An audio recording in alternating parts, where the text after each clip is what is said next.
2025년이 시작된 게 엊그제 같은데 어느덧 2월 마지막 주일이 됐습니다. 2025 그 숫자가 제법 익숙해졌죠. 그런데 여러분 잠시 멈추어서 생각해 보시기 바랍니다. 신년 초 여러 가지 결심을 했습니다. 과연 잘 지켜지고 있는가 생각해 보면 좋겠습니다. 혹시 흐지부지 되어 가는 것은 아닌지 모르겠습니다. 어떤 남자가 신앙생활을 시작하면서 내가 이제는 담배를 끊어야지 단단히 결심을 했습니다. 며칠 잘 됐어요. 그러나 어느 날 식사를 마친 후 무심결에 호주머니를 뒤적거렸습니다. 그리고 중얼거립니다. 어디 갔지 담배가? 여기 분명히 넣어두었는데 이상하네. 근데 가만히 생각해 보니까 내가 담배 끊었잖아. 그제야 생각이 났습니다. 또 이런 이야기도 있어요. 오랫동안 절에 다니시던 분이 신앙생활을 시작했습니다. 수개월 지나서 제법 교회 생활에 익숙해져 가고 있었는데 어느 날 교회를 지나치다가 궁금한 게 생각이 나서 목사님에게 물어봐야 되겠다 싶어서 교회로 들어갔어요. 마침 관리 집사님이 일하고 계셔서 무심코 물었습니다. 주지 목사님 어디 계시죠? 아직 담임 목사라는 말이 익숙하지가 않아서 얼떨결에 나온 해프닝이었습니다. 이처럼 오래된 습관을 고친다는 것은 정말 어렵습니다. 또 여러분 중에 혹시 이런 분 계실지 모르겠어요. 새해에는 내가 하루에 성경 석 장씩 꼭 읽겠다 결심했어요. 근데 며칠은 꼬박꼬박 읽었지만 바쁘고 잊어버리고 그러다 보니까 결국 창세기만 읽다가 그만두었습니다. 그래서 창세기 부분만 새까맣게 때가 묻은 성경책을 들고 다니는 경우도 종종 본다라는 것입니다. 모르기는 몰라도 우리 대부분 비슷한 모습일지 모르겠습니다. 종류는 각각 다르지만 신년 초에 결심했던 것들이 하나둘 무너져 가고 있을지 모르겠습니다. 그 중에 나쁜 습관을 버리겠다는 결심도 있었을 것이고 또 좋은 습관을 만들어 가겠다는 결심도 있었을 것입니다. 그런데 그것들이 하나둘 풀어지고 나면 우리는 또다시 다람쥐 쳇바퀴 돌듯 살아갈지도 모르겠습니다. 그렇게 되면 우리에게는 발전도 없고 성숙도 없을 것입니다. 그저 지금까지 살던 그대로 심지어 나쁜 습관에 질질 끌려다니면서 살아갈 수밖에 없을 것입니다. 한마디로 표현하면 악순환입니다.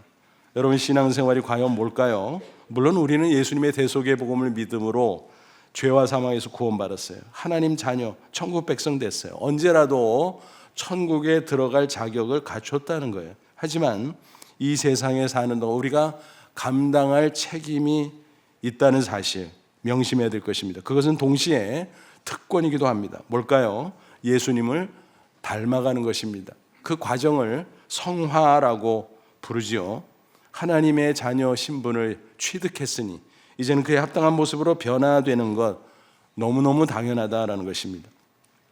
우리는 평생 그 과정을 걸어가야만 되는 것입니다. 그럴 때 우리의 모습은 더욱더 거룩해지고 아름다워지고 예수님을 닮아가게 될 것입니다. 그래서 사도 바울은 에베소 4장 15절 이렇게 증거했죠. 오직 사랑 안에서 참된 것을 하여 범사에 그에까지 자랄지라 그는 머리니 곧 그리스도라.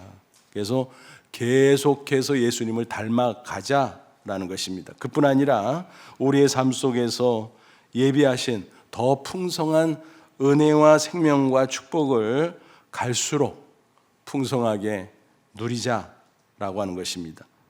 예수님께서 약속해 주셨잖아요. 요한복음 10장 10절 내가 온 것은 양으로 생명을 얻게 하고 더 풍성히 얻게 하려는 것이라. 그러니까 이미 생명을 얻었어요. 그런데 그 생명은 갈수록 풍성해진다. 주님께서 그걸 기대하시고 또 그것을 약속해 주셨습니다. 그러므로 악순환의 고리를 끊어버리는 것은 정말 중요합니다. 그리고 좋은 습관, 거룩한 습관으로 우리의 삶을 새롭게 변화시켜가는 것이 중요한 것입니다. 그런 의미로 유명한 고대 신학자 어거스틴의 말을 우리는 음미할 필요가 있을 것입니다. 신앙생활이 뭐냐? 그것은 거룩한 습관을 만들어가는 것이다. 습관은 인격을 형성하죠.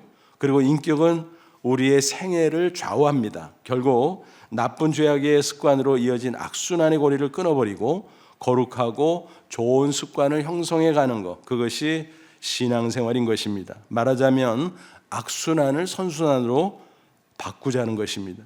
만약 우리가 이렇게 살아갈 수 있다면 금년은 그 어느 해보다도 더 풍성하고 복된 한 해가 될 것입니다. 더 나아가 우리 인생이 복되고 아름다운 생애로 계속 변화되어 갈 것입니다. 아무쪼록 오늘 말씀을 통해 죄악의 악순환을 선순환으로 바꿔감으로 정말 복되고 아름다운 인생을 살아가는 저와 여러분 다 되시기를 주님의 이름으로 축원합니다. 우리가 사사기를 보고 있는데요, 배경을 좀 나눠보지요. 구약 이스라엘 사사시대, 그 시대는 이스라엘이 출애굽 이후에 가나안 땅에 정착한 초기였습니다. 좀 더 정확히 말씀드리면 여호수아 사후부터 왕정시대 초대 왕이었던 사울의 등극 이전까지 약 340년 걸쳐진 시대입니다. 사사는 왕이 없던 시대에 하나님의 대리자로서 이스라엘을 다스리던 직분입니다. 직역하면 재판관이에요. 그래서 영어 성경 보면 저쥐라고 번역을 하고 있죠. 정치 지도자 겸 종교 지도자였습니다. 흥미롭게도 사사는 왕처럼 세습되지는 않았습니다. 하나님께서 필요에 따라 그때그때 각각 사사를 세워주셨을 뿐입니다. 그런데 이 사사 시대의 특징이 있어요. 흔히 암흑시대라고 부릅니다. 이스라엘이 하나님을 배반했습니다. 바알신, 아세라신 이런 우상신들을 섬기는 가운데 영적으로 도덕적으로 몹시 타락한 시대였습니다. 그로 인해서 하나님이 진노하셨습니다. 그래서 끊임없이 반복적으로 이방 족속을 일으켜 이스라엘을 침략하고 이스라엘은 그들의 압제를 당하게 되었습니다. 이런 고난은 사실 당하지 않을 수도 있었습니다. 또 그럴 필요도 없었습니다. 그럼에도 그들은 그 악순환에서 벗어나지 못한 채 계속 고통에 고통을 당하고 있었던 것입니다. 그래서 우리는 사사기를 보면서 오늘 우리에게 있을 수 있는 죄악의 악순환 문제를 깊이 생각해 봐야 할 것입니다. 그래서 그들은 실패했지만 우리는 어떻게 하면 그 악순환을 선순환으로 바꿀 수 있을까? 그래서 복된 신앙생활을 할 수 있을까? 그것을 잘 생각해 봐야 할 것입니다. 오늘 본문을 보니까 이스라엘이 반복하던 악순환의 패턴을 확인할 수 있습니다. 이스라엘은 범죄하고 하나님은 기다리다 못해서 그들을 징계하시고 그것이 반복되어 나타난다는 사실입니다. 9절을 보시죠. 이스라엘 자손이 여호와의 목전에 악을 행하여 자기들의 하나님 여호와를 잊어버리고 바알들과 아세라들을 섬긴지라. 그들이 하나님을 배반했다 그랬어요. 그 대신 우상신들을 섬겼다. 그것은 하나님이 가장 싫어하는 범죄였습니다. 그들은 광야를 지나서 가나안 땅에 정착하면서 속된 말로 하면은 눈이 뒤집어졌어요. 왜냐하면 광야에 뭐가 있어요? 매일 하나님이 내려주는 만나만 먹고 살았지. 근데 가나안 땅에 들어가니까 정착민들은 문명이 축적되고 발전하잖아요. 나름대로. 그러니까 그걸 보면서 야, 이 사람들은 왜 이렇게 잘 사는 거야?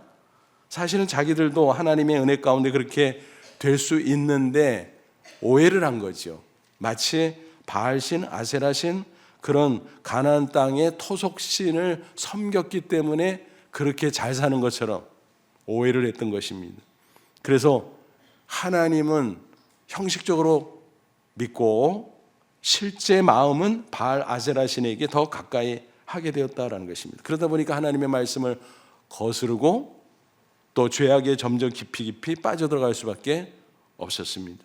하나님은 그 범죄한 이스라엘을 지켜보면서 얼마나 속이 터졌을까요? 그러다가 마침내 진노하십니다. 8절 보세요. 여호와께서 이스라엘에게 진노하사 그들을 메소보다미아 왕 구산 리사다임의 손에 파셨으므로 이스라엘 자손이 구산 리사다임을 8년 동안 섬겼더니, 여기서 팔다는 말은 무슨 뜻입니까? 소유권을 양도한다는 것입니다. 그러니까 하나님이 진노하셔서 징계의 채찍을 내렸는데 그게 뭐냐? 이방 왕인 구산 리사다임에게 소유권을 양도했다. 그러니까 죽이든 살리든 마음대로 해라. 그렇게 방임하시겠다는 거예요. 그가 얼마나 고통을 당하고 압제를 당했겠습니까?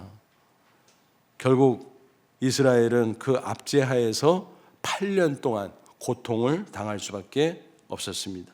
하나님은 자비로우신 분이라 오래 참으시기는 하시죠.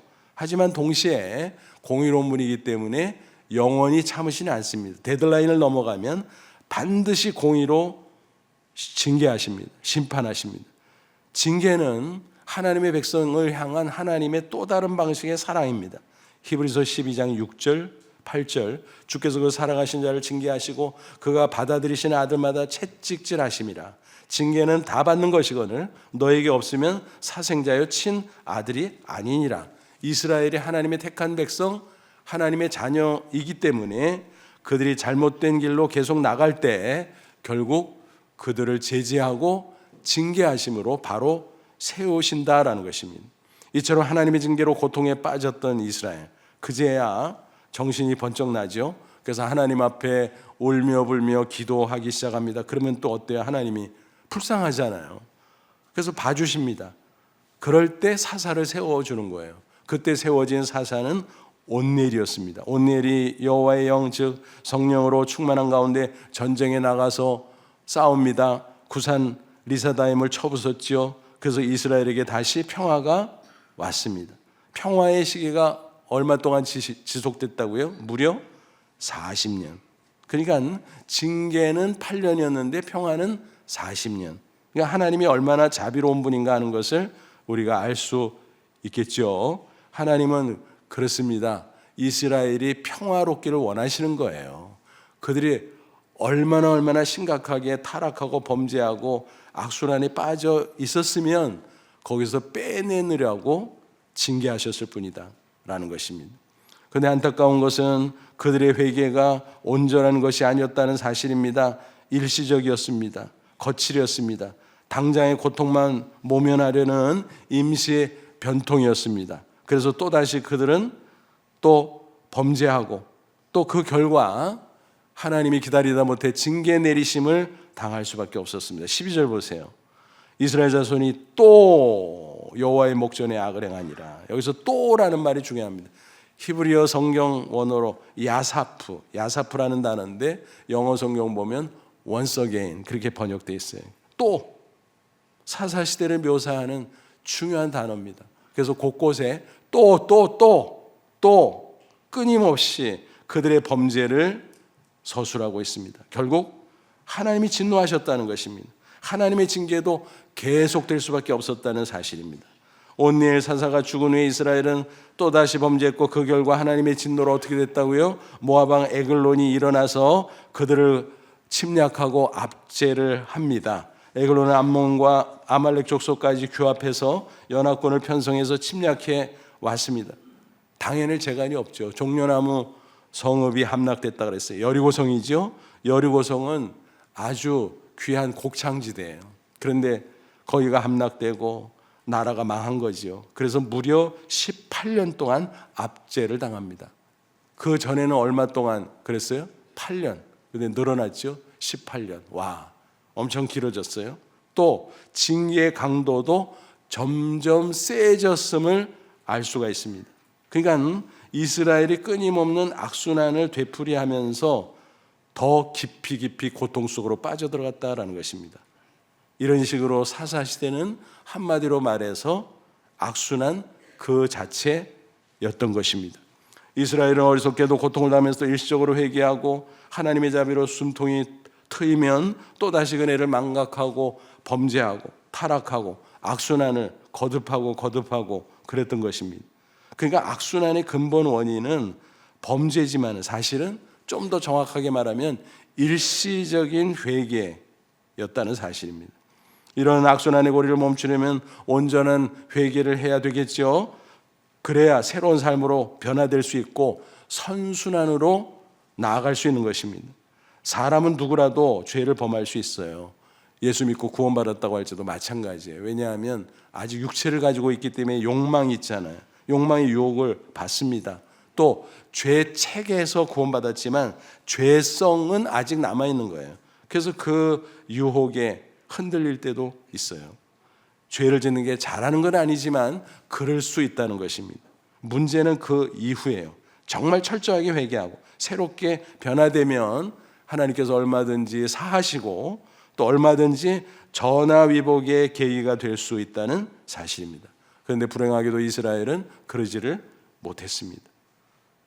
일시적이고 임시방편과 같은 그런 온전치 못한 거짓 회개에 그쳤습니다. 어리석은 거지요. 이렇게 어리석은 사람들이 성경에 많이 나옵니다. 그 중에 대표적인 인물을 꼽으면 애굽의 왕 바로였습니다. 하나님께서 모세를 통해서 내 백성 이스라엘을 내보내라라고 요구했어요. 그런데 그가 거절했죠. 왜냐하면 그 당시 애굽 전역에 토목공사가 벌어졌는데 동원된 이스라엘 남자들의 노동력은 어마어마했거든요. 그 노동력이 빠져나간다고 생각하니까 싫었던 거죠. 그래서 거절했어요. 그렇다고 하나님이 저요? 어떻게 하나님이 질 수 있습니까?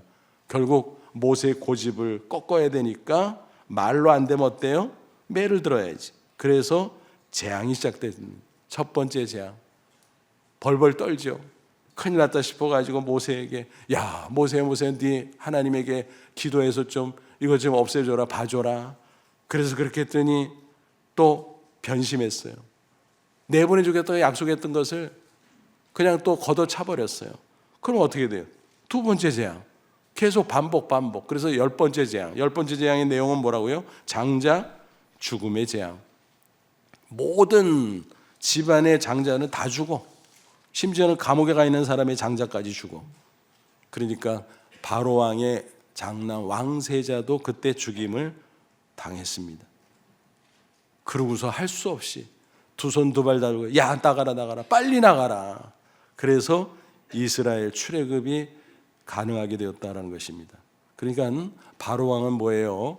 좋은 말로 할 때 들었으면 재앙이 하나도 없을 텐데 계속 반복해서 고집 피우고 번복하고 그러다가 10번째 재앙까지 당하는 비극을 겪었습니다. 안타깝게도 이렇게 살아가는 사람들 얼마나 많은지 몰라요.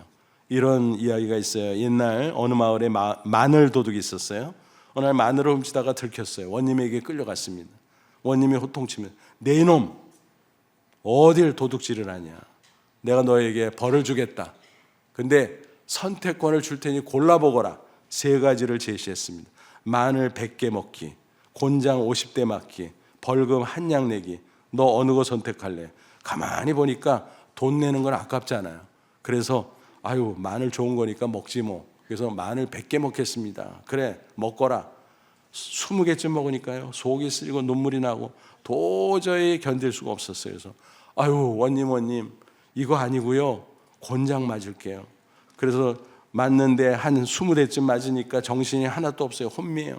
도저히 견딜 수가 없었어요. 원님 벌금 낼게요. 벌금. 그래서 1냥을 내고 풀려났다는 것입니다. 벌금만 냈나요? 아니요. 매도 맞고 마늘 먹고 고생도 하고. 그러니까 겪을 거를 다 겪었어요. 왜? 꼼수 부리다가. 진정한 회개 없이 빠져나갈 궁리만 하다가 쓸데없는 고통까지 추가로 당했다라는 것입니다. 여러분 신앙생활을 만약 이렇게 하는 사람이 있다면 어때요? 어리석죠. 한심하죠. 불쌍하죠. 그런데 의외로 그런 경우가 있다라는 것입니다.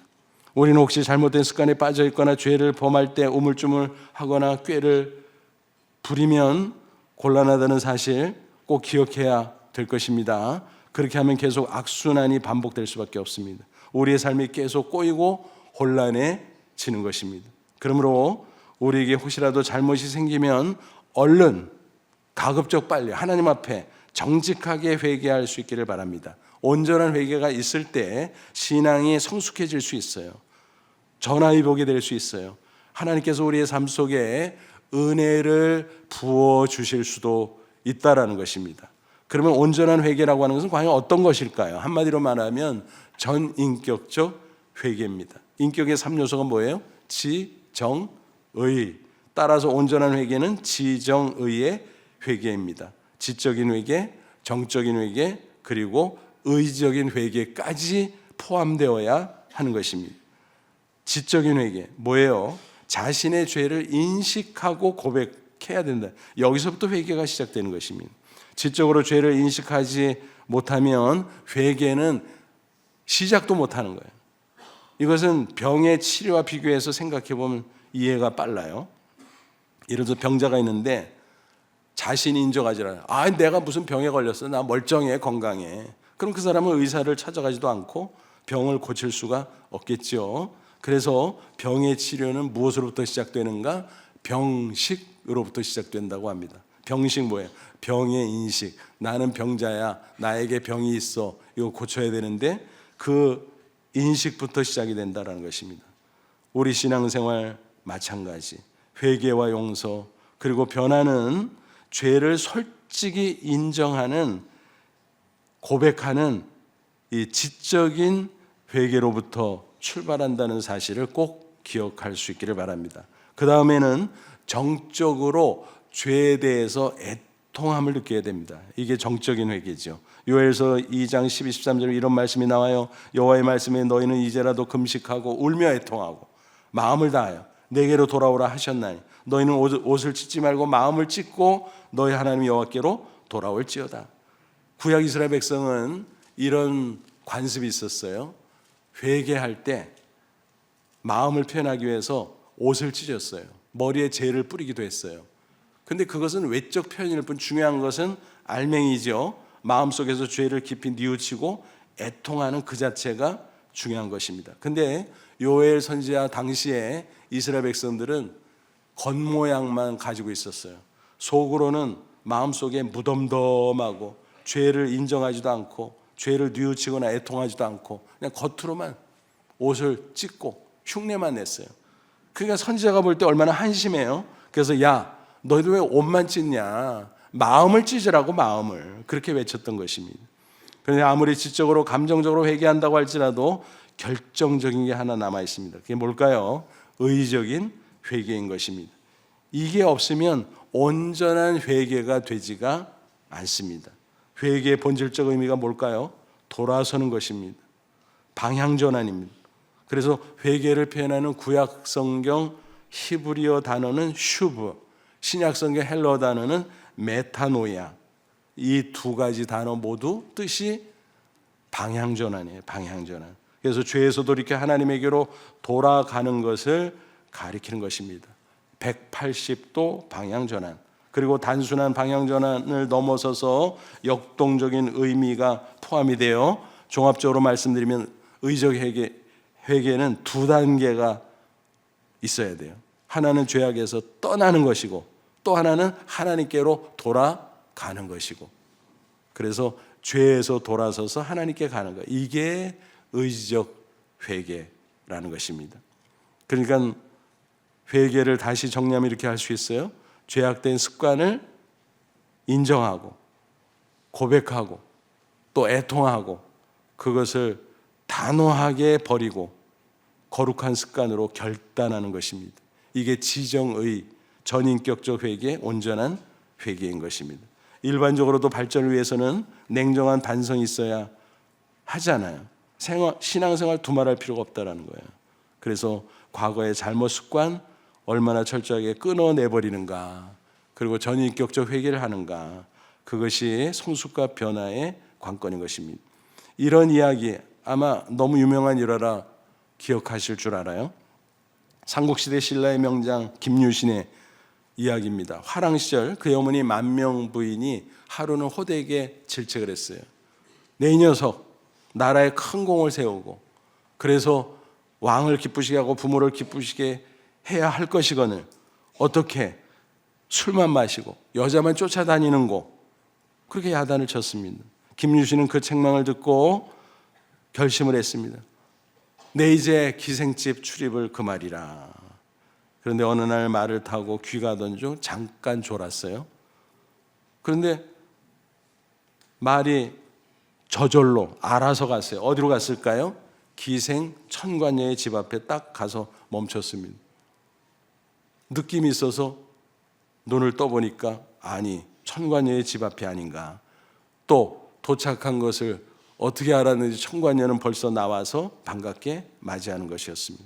깜짝 놀란 김유신은 그 자리에서 말의 목을 베어 죽였다고 합니다. 그리고 다시는 천관녀를 찾지 않았다고 합니다. 그것이 삼국 통일의 대업을 이루는 결정적 계기가 되었다.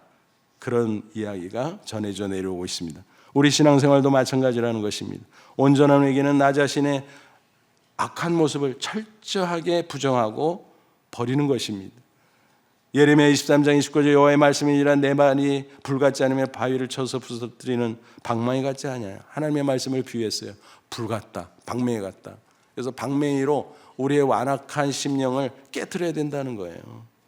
그래서 죄를 온전히 회개할 수 있어야 된다는 것입니다. 또 불같은 말씀에 그 고집스러운 마음이 녹아져서 변화되어야 된다는 거예요. 그러니까 한마디로 말씀을 통한 거룩한 파괴, 그런 회개가 있을 때 하나님께서 역사해 주시는 것입니다. 다윗의 예를 들어보죠. 그가 밧세바를 범했잖아요. 그 죄를 은폐하려고 남편 우리아를 전쟁터에서 불러들여서 꼼수를 부렸는데 여의치 않았잖아요. 그러니까 전전긍하던 그가 직속상관이 요압 장군에게 보내는 편지를 통해서 은밀하게 지시하죠. 우리아 치열한 전투로 밀어넣어서 쥐도 새도 모르게 죽여. 그래서 죽었어요. 천인공노할 범죄지요. 아무 일도 없었다는 듯이 밧세바를 취했어요. 그리고 시침이 뚝 떼고 있었습니다. 하나님께서 볼 때 저거 봐라 저거 봐라 저거 견디다가 1차로 어떻게 했어요? 나단 선자를 보내죠. 나단 선자가 비유의 말씀을 통해서 다윗의 죄를 지적하지요. 처음에는 뭣도 모르고 그런 놈이 있으면 죽일 놈이지 자기 얘기인 줄도 모르고 당신이요 당신 외치자 그는 핑계대지 않았습니다. 단번에 솔직하게 깨끗하게 죄를 인정하고 회개합니다. 내가 나쁜 놈입니다. 내가 죽일 놈입니다. 그리고 통에 자복합니다. 눈물 흘면서 쓴 참회시 중에 하나가 대표적으로 시편 51편 아닙니까? 9구절절 그의 고백이 있어요. 그의 눈물이 있어요. 그의 참회가 있어요. 그의 결단이 있어요. 그게 온전한 회개인 것입니다. 그 후에 그는 새로운 삶을 살았습니다. 성경은 이렇게 증거합니다. 열왕기상 15장 5절 이는 다윗이 햇사람 우리아의 일 외에는 평생에 여호와 보시기에 정직하게 행하고 자기에게 명령하신 모든 일을 어기지 아니하였습니다. 밧세바와 우리아 사건 이후에 그는 철저하게 온전하게 회개하고 새로운 삶으로 변화됐다라는 것입니다. 그래서 오늘날 우리는 다윗을 가리켜 성군 그렇게 부를 수 있는 것입니다. 습관은 인격을 형성합니다. 결국 인생을 좌우하는 것입니다. 따라서 좋은 습관을 형성하고 유지하는 것은 정말 중요합니다. 그럴 때 우리는 비로소 새로운 삶을 살아갈 수 있습니다. 일반적인 차원에서도 좋은 습관을 형성하고 유지하는 것은 아주 유익한 일이죠. 예를 들어서 100세까지 무병 장수는 어떻게 하면 좋을까? 생활 습관을 바꾸라. 그런 말 있잖아요. 많은 의학자의 연구에 의하면 건강의 문제는 유전적 요인은 불과 20-30%에 그친다 그래요. 그런데 생활 습관은 70-80%의 연관성을 가지고 있다고 하죠. 오랫동안 나쁜 습관으로 살다 보면 병에 걸릴 수밖에 없습니다. 성인병이잖아요. 비만, 당뇨, 고혈압, 심장병, 그것으로 인해서 합병증 등등. 그래서 성인병을 이제는 생활 습관병 그렇게 부르잖아요. 그러니까 습관이 중요하다라는 거예요. 신앙생활도 마찬가지. 좋은 습관과 거룩한 습관을 만들어 갈 때 예수님을 닮은 인격으로 변화되고 이제 점점 새로운 삶으로 나아가게 되는 것입니다. 그렇게 된다면 어떻게 될까요? 풍성한 일 가운데 복된 인생을 넉넉히 살아갈 수 있는 것입니다. 그런데 좋은 습관을 새로 만드는 것이 쉬운가요? 어려운가요? 너무너무 어려워요. 좋은 습관을 만들어가는 것은. 근데 좋은 습관을 좀 유지를 했어요. 근데 이거 무너뜨리는 건 어떨까요? 너무 쉬워. 그러니까 좋은 습관은요, 만들기는 어렵고 허물기는 너무 쉬워. 그러니까 정신을 바짝 차리고 결단하고 실천하고 잘 지켜나가는 것이 중요하다는 것입니다. 반면에 나쁜 습관은 어때요? 가만히 있어도 잘도 생겨. 나쁜 습관은. 버리는 건 어때요? 아주 쉬워. 버리는 거 아주 쉬워요? 어렵죠? 아주 어려워. 거꾸로예요. 그러니까 좋은 습관은 만들기는 어렵고 버리는 거는 쉽고, 반면에 나쁜 습관은 습관이 드는 것은 너무 쉽고 버리는 것은 너무 어렵고. 그러니까 이게 진짜 어려운 거예요. 좋은 습관을 들이고 유지하는 게 얼마나 어려운가. 이런 예를 생각해 보죠. 청년들이 군대 갔다 오잖아요. 그러면은 생활이 절도 있게 변화돼요. 일찍 일어나고 식사도 제때 하고. 근데 제대하고 나면 어떻게 돼요? 그거를 잘 결단하고 유지하는 사람도 있기는 하지만 그러나 거의 대부분 어때요? 한 달도 못 가서 어떻게 되죠? 원위치가 되는 거예요. 그러니까 악순환이 되풀이되는 거예요. 그러므로 좋은 습관을 만들고 유지하기 위해서는 특별한 결단, 꾸준한 노력이 필수적이라는 것입니다. 그리고 결정적으로 중요한 한 가지가 남아 있습니다. 뭐지요? 기도하는 거예요. 사람을 변화시키는 것은요, 자신의 결심이나 노력으로 되는 게, 나를 변화시키는 게 내가 아니에요. 옆 사람이 나를 변화시키는 게 아니요. 계기가 될 수는 있지만 결정적 요소는 결코 아니다. 하나님만이 사람을 변화시킬 수 있습니다. 하나님만이 나를 변화시킬 수 있는 거예요. 그러므로 기도로 성령의 도우심을 구해야 돼요. 성령이 말씀을 통해서 나를 붙잡아 주세요. 나를 이끌어 주세요. 간절히 기도해야 되는 것입니다. 그럴 때 하나님께서 우리에게 좋은 습관이 형성되도록 도와주시고 그것을 잘 유지할 수 있도록 도와주실 것입니다. 코카콜라의 창업자 아사 캔들러의 이야기입니다. 그는 젊은 날 알코올 중독에 걸렸어요. 밤낮으로 술에 취해서 살아가고 있었습니다. 그러니 일이 잘 될 턱이 없지요. 주위에서도 권면합니다. 자네 어떻게 그렇게 살면 되겠어? 어떻게 이렇게 해서 사업을 할 수 있겠어? 생활이 엉망인데 정신 좀 차리고 술 좀 끊어. 본인도 공개적으로 금주선을 여러 차례 했습니다. 나 이제부터 술 끊습니다. 나를 지켜봐 주세요. 근데 자기가 선언하고도 번번이 실패하고 또 실패했습니다. 그래서 어느 날 술에 취해서 귀가하던 중 놀라운 경험을 하게 됐습니다. 마음속에 벼락 같은 음성이 들려온 거예요. 아마 영음이었겠죠. Spiritual voice. 너 자신의 본능적 욕망을 물리치지 못하면 너는 절대로 성공 못한다. 그런 음성이었습니다. 그는 너무너무 신기하기도 하고 놀라운 경험이라 부지런히 집으로 갔어요. 그래서 아내에게 그 이야기를 다 털어놨습니다. 그래서 아내가 눈물을 흘리는 거예요. 여보 왜 그래? 왜 눈물? 내가 당신을 위해서 기도하고 있었단 말이야. 당신이 알코올 중독 끊고 술 다 끊고 새 사람 되기 위해서 간절히 기도하고 있었단 말이야. 그 말을 들은 캔들러는 통에 자복했습니다. 부부는 서로 손을 잡고 눈물로 기도했습니다. 그 후에 그는 평안을 얻을 수 있었고 비로소 알코올 중독으로부터 벗어날 수 있었습니다. 그리고 그때부터 경건한 습관을 본격적으로 들이기 시작했어요. 말씀 묵상의 습관, 기도의 습관, 경건한 예배의 습관, 충실한 헌금과 봉사의 습관 등등. 그러면서 회사는 번창을 거듭하게 되었다. 그래서 오늘 우리가 알고 있는 세계적인 기업 코카콜라가 되었다라는 것입니다. 그는 후일 더 나가서 정치가로서 애틀란타 시장이 되어서 탁월한 행정력을 발휘하기도 했습니다.